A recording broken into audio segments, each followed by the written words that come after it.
जी students, कैसे हैं आप? जी, आज का हमारा टॉपिक है सीएसएस का जो बॉक्स मॉडल है ना, उसको हम समझते हैं। बॉक्स मॉडल क्या चीज़ है? बेसिकली एचटीएमएल के जितने भी एलिमेंट्स हैं ना, वो एज ए बॉक्स कंसिडर होते हैं। यानी कि उनके गिर्द हम एक बाउंड्री लगा सकते हैं, उसे हम बॉक्स कहते हैं। अगर हम सीएसएस का बॉक्स मॉडल देखें, अगर आप सिंपल इधर लिखते हैं सीएसएस बॉक्स मॉडल और इसके इमेजेस पे जाएं, ये देखें, ये बॉक्स मॉडल आपको नजर आ रहे हैं मुख्तलिफ। इसमें से फॉर एग्जांपल इसी को हम देख लेते हैं।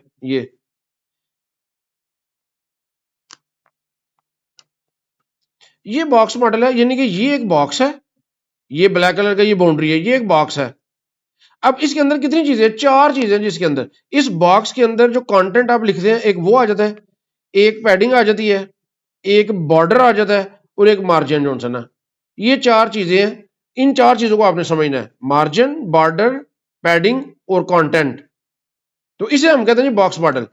तो सीएसएस बॉक्स मॉडल क्यों कहते हैं? इसलिए कि जितने भी एचटीएमएल के एलिमेंट हैं, उन सबको एज ए बॉक्स हम कंसीडर कर सकते हैं। फॉर एग्जांपल, मैं एक पैराग्राफ लिखता हूं, पैराग्राफ, और मैं लिख देता हूं दिस इज पैराग्राफ 1।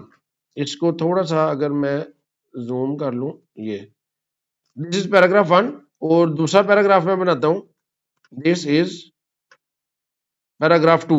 देखिए जी, दो मैंने पैराग्राफ बनाए हैं। इनको जाके अगर मैं इधर रिफ्रेश करता हूं, तो ये दो पैराग्राफ मेरे सामने आ गया। ठीक है जी। अब मैं क्या करना चाह रहा हूँ जी, मैं इनके गिर्द बॉर्डर लगाना चाह रहा हूँ। तो उसके लिए हम क्या करते हैं, इधर इंटरनल सीएसएस हम यूज कर लेते हैं, स्टाइल, और इधर हम पी को इस पी के जो फॉर्मेटिंग अप्लाई कर रही है, हम बॉर्डर अप्लाई कर देते हैं। बॉर्डर, अब आपको पता है बॉर्डर पहले हमने बताना जी, उसकी विड्थ कितनी है, 2 पिक्सल। उसके बाद उसका स्टाइल सॉलिड और कलर इसका रेड हम कह देते हैं जी। अब इसको रिफ्रेश करें तो अच्छा, पी पे ये अप्लाई क्यों नहीं हुआ, बॉर्डर 2 पिक्सल, सच सॉलिड, ये देखिए सॉलिड, हमने आईडी सॉलिड लिखना था। तो इसको रिफ्रेश करें, ये देखिए ये बॉर्डर आ गया। अगर इसकी विड्थ हम चेंज करना चाहें, फॉर एग्जांपल इसकी विड्थ हम कर लेते हैं, विड्थ हम कर लेते हैं जी 400 पिक्सल। 400 पिक्सल हमने इसकी विड्थ कर ली पैराग्राफ की। इसको रिफ्रेश करेंगे तो ये देखें, ये 400 पिक्सल इसकी विड्थ हो गई है। अब इसमें आपने समझना क्या है, इसमें आपने ये समझना क्या है जी, पैडिंग क्या होती है और मार्जिन क्या होता है। ये देखें जी, ये जो दो पैराग्राफ्स हैं, इनके दरमियान ये जो जितना डिफरेंस है, ये वाला, ठीक है, ये जो डिफरेंस है यहां से लेके यहां तक, ये जो डिफरेंस है, इसे हम कहते हैं मार्जिन। ठीक है कि नहीं? मार्जिन अगर हमने बढ़ाना है तो हम क्या कर सकते हैं, सिंपल आप इधर लिख लें, मार्जिन मैं इधर कर देता हूं जी 50 पिक्सल कर देता हूं। इसको रिफ्रेश करें तो ये देखें, ये जो मार्जिन है ना, ये बेसिकली चारों साइड से बढ़ता है। ठीक है कि नहीं? ये जो बॉक्स है, ये जो बॉक्स पैराग्राफ का जो बॉक्स है, इसके लेफ्ट में 50 पिक्सल्स का एडिशन हो गया है, टॉप पे हो गया, बॉटम पे हो गया और राइट पे हो गया। चारों तरफ 50 पिक्सल्स का जोन सा ना, वो इजाफा हो गया है। ये मार्जिन बढ़ रहा है। अगर आप 50 की जगह इधर 100 कर दे, तो ये देखिएगा, ये चारों तरफ देखिए, चारों तरफ जोन सा ना वो इजाफा हो गया। ये है मार्जिन। जो दो HTML एलिमेंट्स के दरमियान डिस्टेंस है, वो मार्जिन कहलाता है। अब एक जो एलिमेंट है, जो एक एलिमेंट है, इसका और इसके अंदर जो कंटेंट है, इनका जो डिफरेंस है, उसे हम कहते हैं पैडिंग। तो ये देखिए जी, अगर मैं इसकी पैडिंग बढ़ाता हूँ, इसको मैं 50 ही कर देता हूँ और इनकी मैं पैडिंग बढ़ा देता हूँ। पैडिंग मैं कर देता हूँ जी इधर 30 पिक्सल कर देता हूँ।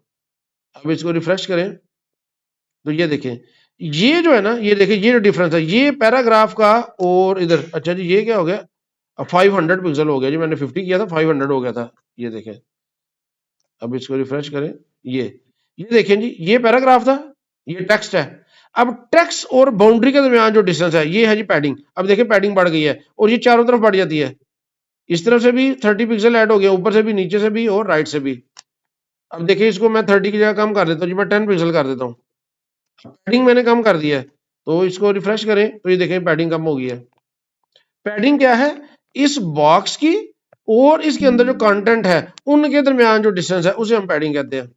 अगर पैडिंग मैं इधर कर देता हूँ जी 100 कर देता हूँ, तो ये बहुत ज्यादा है। अब इसको रिफ्रेश करते हैं, ये देखें, ये जो पैराग्राफ है, इसके और ये जो बाउंड्री है, ये इनके दरमियान ये जो डिस्टेंस है, इसे हम कहते हैं जी पैडिंग। और ये जो दो HTML एलिमेंट्स के दरमियान डिफरेंस है इसे हम कहते हैं जी मार्जिन। ये मार्जिन है और ये पैडिंग है, तो इसको समझना जरूरी है। इसे कहते हैं CSS का बॉक्स मॉडल। तो ये फ्यूचर में आपको जरूरत पेश आएगी, कभी आपने मार्जिन बढ़ाने होंगे, कभी आपने पैडिंग बढ़ानी होगी, तो वहां पे आपको ये डिस्टेंस क्लियर होना चाहिए, डिफरेंस कि पैडिंग क्या है और मार्जिन क्या है। फॉर एग्जाम्पल जी ये बॉर्डर अगर मैं बढ़ा देता हूँ, बॉर्डर है जिस वक्त 2 पिक्सल, मैं कहता हूँ जी बॉर्डर कर दो जी 10 पिक्सल। अब इसको रिफ्रेश करें तो ये देखिए बॉर्डर 10 पिक्सल हो गया।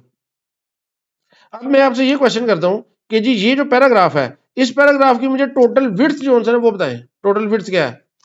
अब देखिए विड्थ आपने कितनी रखी हुई है, आपने इसकी विड्थ रखी हुई है जी 400। अब ये 400 विड्थ इसकी नहीं है टोटल, इसकी जो विड्थ है वो कैलकुलेट होती है, याद रखिएगा, उसमें जो इसकी अपनी विड्थ है वो भी आ जाएगी, जितनी पैडिंग है वो भी आ जाएगी, और जितना बॉर्डर का साइज है वो भी आ जाएगा। तीन चीजों को आप ऐड करेंगे तो टोटल विड्थ जो है ना वो बनेगी।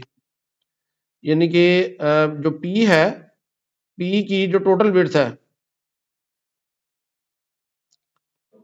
पी की जो टोटल विड्थ है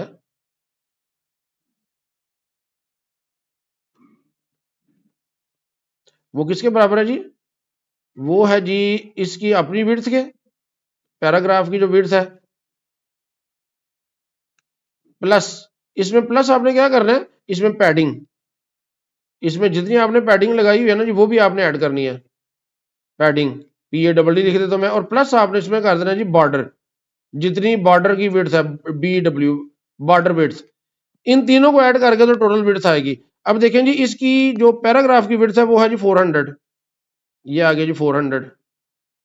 अब आपने पैडिंग कितनी दी हुई है, पैडिंग आप देखें वो आपने दी है 50 पिक्सल। तो अगर 50 पिक्सल दी है तो पैडिंग लेफ्ट में भी है राइट में भी है, तो इधर जो है आपने 100 ऐड कर देना है, 100 प्लस बॉर्डर, बॉर्डर हमने कितना दिया था 10 पिक्सल। अब 10 लेफ्ट पे है 10 राइट पे है, तो 20 आपने ये भी ऐड करना है, ये 20।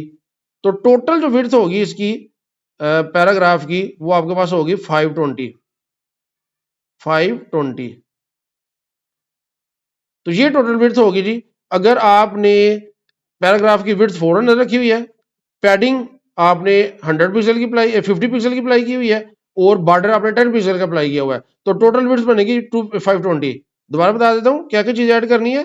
जो विड्थ आपने रखी है पी की वो, प्लस दोनों तरफ की पैडिंग, अगर आपने पैडिंग 50 रखी हुई है तो दोनों तरफ की पैडिंग मिला के 100 हो जाएगी, और अगर बॉर्डर आपने 10 पिक्सल का रखा हुआ है तो दोनों तरफ का बॉर्डर मिला के 20 पिक्सल ये ऐड करने हैं, तो टोटल विड्थ इस HTML एलिमेंट की पी की 520 होगी।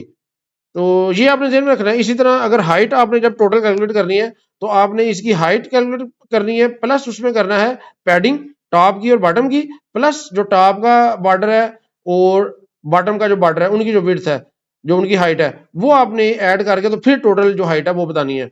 तो इसे कहते हैं जी CSS बॉक्स मॉडल। तो उम्मीद है आपको पैडिंग की, मार्जिन की, कंटेंट की और ये जो बॉर्डर्स है, जो चार चीजें हैं इनकी समझ आ गई होगी। और टोटल जो हमने करनी है इसमें कैलकुलेशन, टोटल विड्थ या हाइट अगर करनी हो किसी भी HTML एलिमेंट की तो वो भी अब आप कर सकते हैं। कमेंट में जरा मुझे जरूर बताइएगा कि आपको CSS बॉक्स मॉडल की समझ आ गई है कि नहीं। शुक्रिया।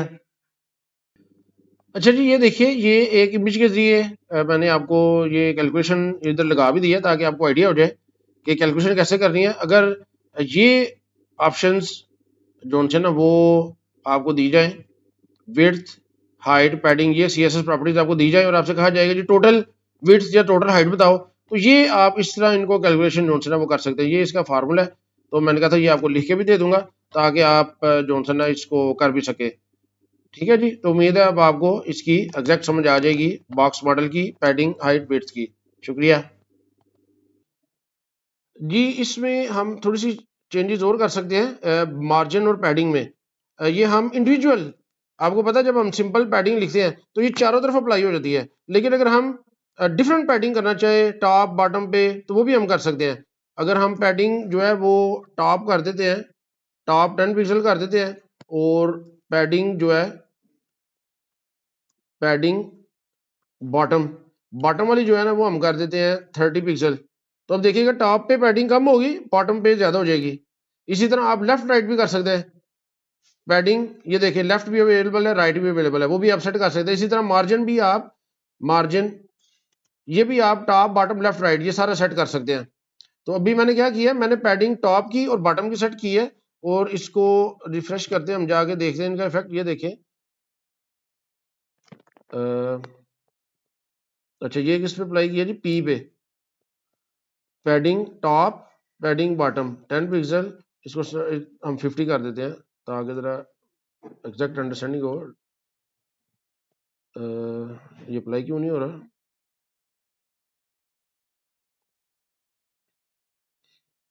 अच्छा ये इसलिए अप्लाई नहीं हो रहा कि आपने पैडिंग भी लिखा हुआ है। अभी देखिए जब ये पैडिंग टॉप पे अप्लाई होती है, फिर बॉटम पे अप्लाई होती है, और फिर पैडिंग लिखा हुआ है, तो अब इन दोनों का इफेक्ट खत्म हो जाता है। ये पैडिंग जो 100 पिक्सल है, ये सारी जगह पे अप्लाई हो जाती है चारों तरफ। इसको हम डिलीट कर देते हैं। ये देखिए इसको हमने डिलीट कर दिया। अब ये देखिए टॉप और बॉटम आपने अप्लाई किया है। अब हम इसको देख जाके रिफ्रेश करते हैं। ये देखें टॉप पे 10 पिक्सल, बॉटम पे वो 50 पिक्सल।